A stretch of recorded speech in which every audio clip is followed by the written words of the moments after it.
متقی ہونے کی پہلی علامت یہ کہ آدمی توحید پرست ہو۔ توحید پرست ہونے کا معنی اللہ رب العزت کی ذات پر اور اس کی صفات پر اس طرح اس کا یقین کامل اور عمل ہو کہ نہ کسی کو اس کی ذات میں شریک سمجھے نہ صفات میں شریک سمجھے۔ یہ نظریہ بھی نہ ہو کہ اللہ کی ذات کے ساتھ کوئی اور بھی شریک ہے، رب تعالیٰ بھی خدا ہے، فلاں بھی خدا ہے، جس طرح عیسائیوں نے کیا بھی خدا تین ہے۔ تو رب تعالیٰ کی ذات تنہا ہے اپنی ذات میں، اس کے ساتھ کسی اور کو شریک کرنا یہ توحید کا مد مقابل شرک ہے۔ تو فرمایا پہلی بات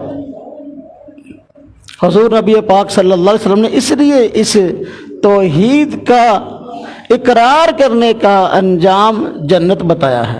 فرمایا من قال لا الہ الا اللہ دخل الجنہ، جس آدمی نے صدق کے دل سے لا الہ الا اللہ کہہ لیا، اس کا اقرار کر لیا تو جنت میں جائے گا۔ تو اس کا انجام ہے، اس کا نتیجہ ہے توحید باللہ، یہ پہلی چیز ہے۔ رب تعالیٰ کی ذات کے ساتھ کسی کو شریک نہ کرنا، رب تعالیٰ کی صفات کے ساتھ کسی کو شریک نہ کرنا۔ اگر کہا کہ خدا رب تعالیٰ بھی ہے، فلاں فلاں فلاں بھی ہے، تو یہ ذات میں شرک ہے۔ اور اگر کہا کہ یہ صفت رب تعالیٰ کی ہے لیکن یہ صفت فلاں میں بھی پائی جاتی ہے، تو یہ صفات میں شرک ہے۔ تو ذات میں بھی شریک نہ کرنا، صفات میں بھی شریک نہ کرنا، یہ توحید ہے۔ اس کا مد مقابل شرک ہے۔ جو آدمی توحید سے نکلے گا لا محالہ شرک کی طرف آئے گا۔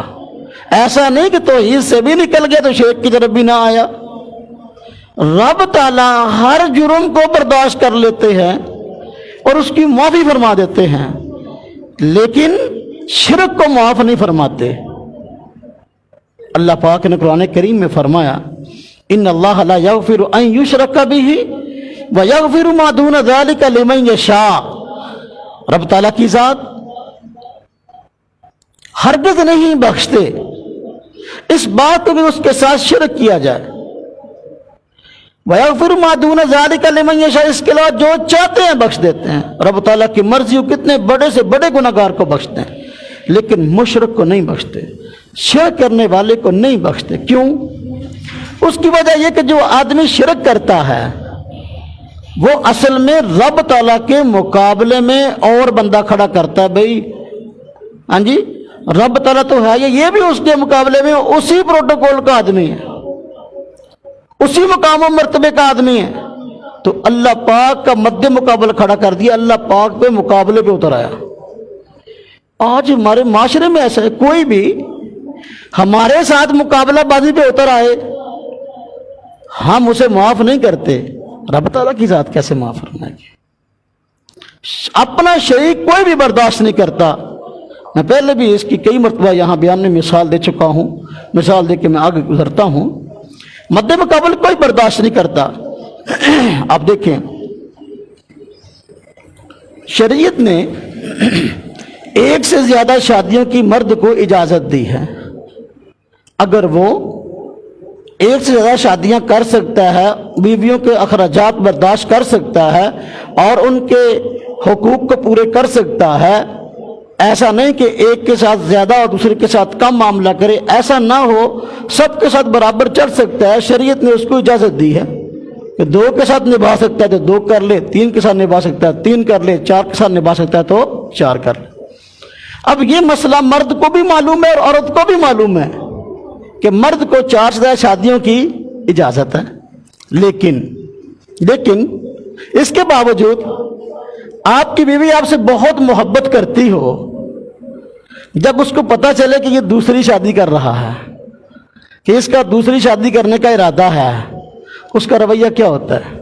حالانکہ اس کو بھی پتہ ہے کہ شریعت میں جائز ہے، جو کوئی حرام کام نہیں کر رہا، لیکن وہ عورت سمجھتی ہے جو آئے کہ دوسری عورت میری مد مقابل ہوگی، اس طرح کے حقوق مانگے گی، میرے خامد کی محبت تقسیم ہو کے رہ جائے گی، اس لیے اس جائز کام میں بھی وہ دل کی کڑن کا، بلکہ زبان سے بھی بسا اوقات اس کا اظہار کرتی ہے، عمل سے بھی اس کا اظہار کرتی ہے، تو انسان اپنے مد مقابل برداشت نہیں کرتا۔ اور دیکھیں میں کہا کرتا ہوں بچہ ہے، بچہ، چھوٹا بچہ، انسان تو انسان ہے، بڑا عقل بالغ، بچہ بھی اپنا مد مقابل برداشت نہیں کرتا، اپنا شریک برداشت نہیں کرتا، رب تعالیٰ کیسے کرے؟ ماشاءاللہ کافی حضرات شادی شدہ بیٹھے ہیں، بعض حضرات تو ماشاءاللہ پوتوں والے نواسوں والے ہیں۔ ہم یہ بات جانتے ہیں کہ اگر اللہ پاک کی ذات نے ہمیں پہلے ایک بچہ یا بچی دی ہے، اس کے بعد دوسری بچی پیدا ہوئی یا بچہ پیدا ہوا، تو جو بڑا بچہ ہوتا ہے وہ نئے آنے والے بچے کو پیار کرتا ہے یا دھکے دیتا ہے؟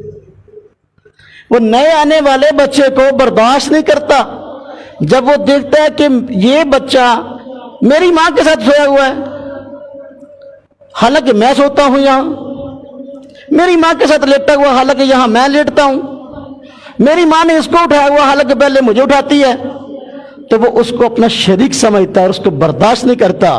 اس لیے ماں جب اس کو اٹھاتی ہے تو وہ چیختا ہے اور چلاتا ہے، روتا ہے، اس کو مارتا ہے، وہ بھی سمجھتا ہے میرا مد مقابل میرا شریک ہے، ماں کی محبت کو اس نے تقسیم کر دیا، میری ماں کی محبت کے لینے کے چکر میں ہے۔ تو چھوٹا بچہ بھی یہ بات سمجھتا ہے کہ بھئی شرک اچھی چیز نہیں ہے، تو پھر رب تعالیٰ کی ذات اس کو کیسے برداشت فرمائے؟ اس لیے فرمایا ہر گناہ کو معاف کر دیتا ہوں لیکن میں شرک کو معاف نہیں کرتا۔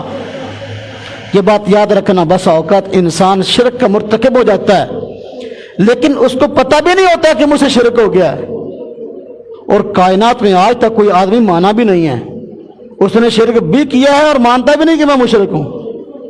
عیسائیوں نے کہا کہ ہمارے خدا تین ہیں، تین خدا ماننے کی باوجود پھر بھی وہ کہتے ہیں ہم توحید پرست ہیں۔ مشرکین مکہ نے سینکڑوں خدا بنائے ہوئے تھے، رب تعالیٰ کے مقابلے میں پھر بھی کہتے تھے ہم توحید پرست ہیں۔ تو مشرک عام طور پر مانتا نہیں ہے کہ میں توحید پرست ہوں، اب میں مشرک ہوں، بلکہ اپنے آپ کو توحید کا پرچار کرنے والا کہتا ہے۔ لیکن فیصلہ اس چیز سے ہوگا کہ رب تعالیٰ کا جو مقام ہے، رب تعالیٰ کی جو ذات اور صفات ہے، کیا کسی اور میں تو نہیں اس کا پرتو مانتا؟ اگر ہے تو یہ شرک ہے، اور رب تعالیٰ کی ذات کو ہرگز برداشت نہیں ہے، اور رب